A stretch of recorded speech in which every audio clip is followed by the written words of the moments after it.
जय हिंद। आखिर टॉपिक कौन सा है? भुगतान संतुलन। क्या है भुगतान संतुलन? Balance of payment. इकोनॉमिक्स क्या है? बैलेंस ऑफ पेमेंट के बारे में पढ़ेंगे। पहला लिखा है क्या? भुगतान किसको कहेंगे? भुगतान संतुलन क्या बोलेंगे? भुगतान संतुलन किसी देश के अंदर जो है पैसा का जो लेन देन का जो लेन देन का अंतर को क्या बोलेंगे? भुगतान संतुलन। किसी कंट्री के अंदर जो पैसा जो है लेन देन का जो होता है उसको क्या बोले? पैसा का जो लेन देन अंतर को क्या बोलेंगे? भुगतान संतुलन। ठीक है, पैसा का लेन देन अंतर को क्या बोलेंगे? भुगतान संतुलन। ठीक, बैलेंस ऑफ पेमेंट कहते हैं। देखो, बैलेंस ऑफ पेमेंट में जो है आर्थिक लेन देन का रिकॉर्ड किया जाता है। क्या कहता है? आर्थिक लेन देन का रिकॉर्ड किया जाता है। आर्थिक मतलब जो भी चीज जो है आर्थिक लेन देन, पैसा कौड़ी के मामले में। ठीक है, जो चीज वस्तु के मामले में जो भी हो। ठीक है, देखो, अब आर्थिक लेन देन रिकॉर्ड जो भुगतान संतुलन जो है बैलेंस ऑफ पेमेंट जो है वो रिकॉर्ड जो है दो प्रकार के, चालू खाता, एक पूंजी खाता। चालू खाता किसको कहते हैं? जो दृश्य अदृश्य में रखा जाता है। कोई वस्तु जो है दृश्य अदृश्य में रखा जाता है। दृश्य किसको बोलेंगे? जो चीज जो है दिखाई देता है बोलेंगे अदृश्य। अब अदृश्य जिसको बोलेंगे जो चीज नहीं दिखाई जाता। सेवा में क्या हो गया? सेवा में कोई भी वस्तु जाता है एक देश दूसरे देश में, लेकिन में कोई चीज वस्तु दिखाई नहीं देता है। ठीक है, अब सेवा क्षेत्र में पढ़ा। सेवा क्षेत्र कौन हो गया? जो सेवा क्षेत्र में काम करते हैं, तो मतलब काम, डॉक्टर, मनोरंजन, परिवहन, रेल, यान, सब क्या है? सेवा क्षेत्र में। ठीक है, पूंजी खाता किसको बोलेंगे? इसके में विदेशी ऋण और विदेश निवेश आता है पूंजी खाता में। खाता मतलब जैसे कि क्या आपने खाता, खाता मतलब कि पूरा एक कंट्री खाता होता है जो वस्तु के लेन देन का पैसा लेन देन होता है। ठीक है, पूंजी खाता किसको बोलेंगे? विदेशी ऋण। विदेशी ऋण किसको बोलेंगे?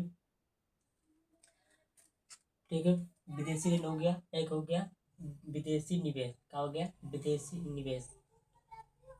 ये पूंजी खाता में आ जाएगा। क्या होगा? पूंजी खाता में आ जाएगा। ठीक है, अब आते हैं चालू खाता किसको बोलेंगे? चालू खाता। पहला पर चालू खाता करेंट अकाउंट। करेंट अकाउंट किसको कहेंगे? देखो, करेंट अकाउंट दो है, एक बैलेंस ऑफ ट्रेड बीओटी, एक बैलेंस ऑफ इंडिविजुअल बीआईओ। ठीक है, दृश्य या व्यापार संतुलन या अदृश्यमन। ठीक है, दृश्यमन अदृश्यमन। ठीक है, दृश्यमन समझ गए। मन मतलब वस्तु होता है, मध्य मतलब वस्तु, जो चीज वस्तु दिखाई देता है उसको दृश्य। ठीक है, देखो, आयात निर्यात कोई देश में जो है आयात निर्यात जो वस्तुओं के मूल्य को शामिल किया है, तो वस्तुओं के मूल्य। आयात मतलब जो कोई देश से हमारा देश में आना उसका आप बोलेंगे आयात। अब हमारा देश से दूसरे देश में जाना होगा निर्यात। समझ गए? इसको बोलेंगे वस्तु। वस्तु केवल समझते हैं कि भारत जो है बीओटी हमेशा घाटे में रहता है। कैसे रहता है? घाटे में रहता है। अब कैसे रहता है घाटा मतलब कैसे रहता है? प्रतिकूल जो है, प्रतिकूल मतलब आयात ज्यादा निर्यात कम है। प्रतिकूल, प्रतिकूल मतलब अच्छा नहीं है। हमारा इंडिया के लिए अच्छा नहीं है। प्रतिकूल मतलब अच्छा नहीं है। अगर आयात अगर ज्यादा है और निर्यात कम है तो हमारे इंडिया के लिए अच्छा ठीक नहीं है। कारण अच्छा ठीक नहीं है, बीओटी ठीक नहीं है। इसके लिए हमको बैलेंस बनाने के लिए जो है बीओटी ठीक करने के लिए क्या होना चाहिए? अनुकूल होना चाहिए। अनुकूल किसको बोलेंगे? आयात ज्यादा नहीं, निर्यात ज्यादा होना चाहिए और आयात कम होना चाहिए, तभी हमारा जो है बैलेंस बन सकता है। मतलब व्यापार बैलेंस, व्यापार संतुलन बन सकता है, मतलब बीओटी बन सकता है। कैसे होना चाहिए भारत में? इंडिया कैसे होना चाहिए? निर्यात ज्यादा होना चाहिए और आयात कम हो जाना चाहिए। और ज्यादा आयात करते वस्तु ज्यादा भेजते हैं तो अच्छा से मतलब कि ज्यादा फैलेगा तो अच्छा पड़ता होगा। आयात कम होना चाहिए। किसी कोई देश हमारा भेज रहा है तो वस्तु तो ठीक हमारे लिए नहीं है। ऐसे हमारे इंडिया, ऐसे इंडिया में दो बार हुआ। एक 1972-73 हो गया और 1976-77 में से कहा हुआ है अनुकूल हुआ है। ठीक है, अब तो अदृश्य में जो चीज हम लोग चीजें दिखाया था, शिक्षा, परिवहन, मनोरंजन, डॉक्टर, स्वास्थ्य के स्वामी, सब क्या है? अदृश्य में दिखा देता है।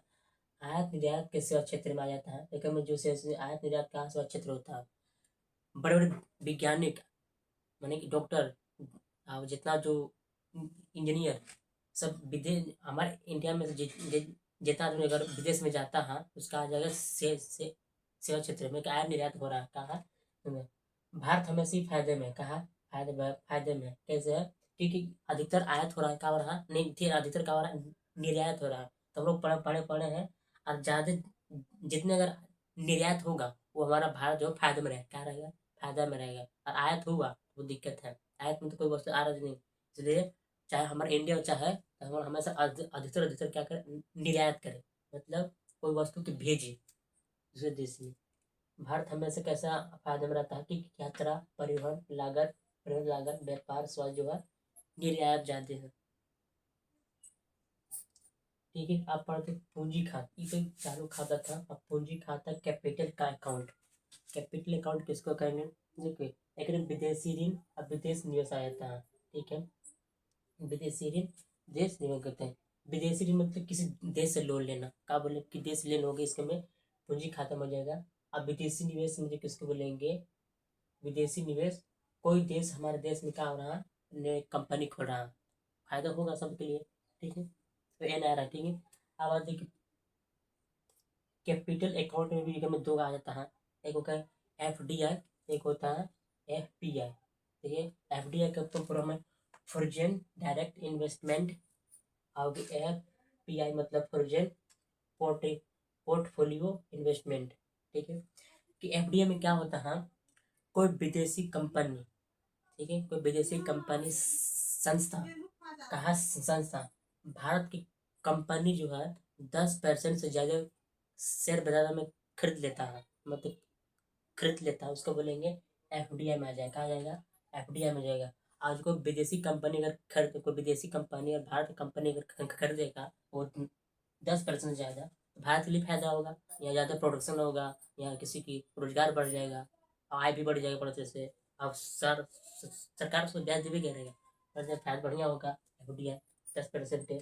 अब एफपीआई में क्या होता है कि विदेशी कंपनी संस्था जो है, विदेशी कंपनी संस्था जो है भारत की कंपनी, भारत की कंपनी, किसी कंपनी, भारत कंपनी जो है 10% से कम, इसका मतलब कम गया, 10% से कम अगर शेयर बाजार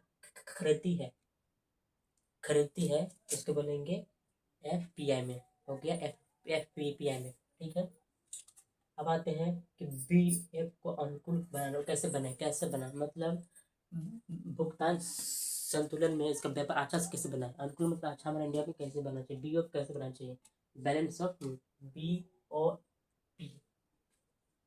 पहला कि निर्यात ज़्यादा होना चाहिए, अगर हमारा देश अगर निर्यात ज़्यादा होगा, ठीक है, तो उतना हमारा इंडिया फायदा रहेगा। हमें ज़्यादा ज़्यादा मात्रा क्या करिए, कोई वस्तु को ज़्यादा दे क्या करिए, भेजी दूसरे देश में, अच्छा होगा तब ठीक होगा। ठीक है, अब गैर पारंपरिक वस्तुओं को बढ़ावा देना, जिससे हो गया सौर ऊर्जा, पवन चक्की, ये सब क्या है, ज़्यादा मात्रा में को विदेश में भेजना, मतलब बढ़ावा देना। ठीक, अब हाई क्वालिटी के मशीन को बढ़ावा देना, हाई क्वालिटी की मशीन भेजा कि दूसरे देश से भेजे तो हो, तो अच्छा अनुकूल भी अच्छा हो गया।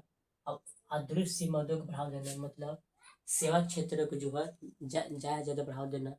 ठीक है, और सरकार द्वारा जो है मुद्रा का अमूल्य किया जाता है।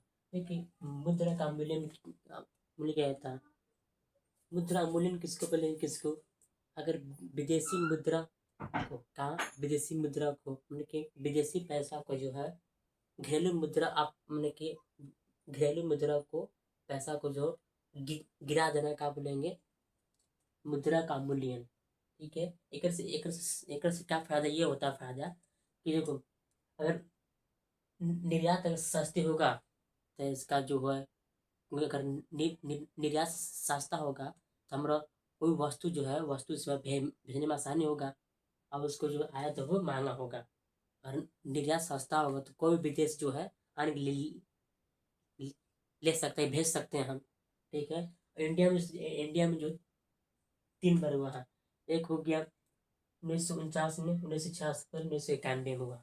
इस तरह से जो है भुगतान संतुलन का चैप्टर था, ये चैप्टर जो है समाप्त होता है। जय हिंद।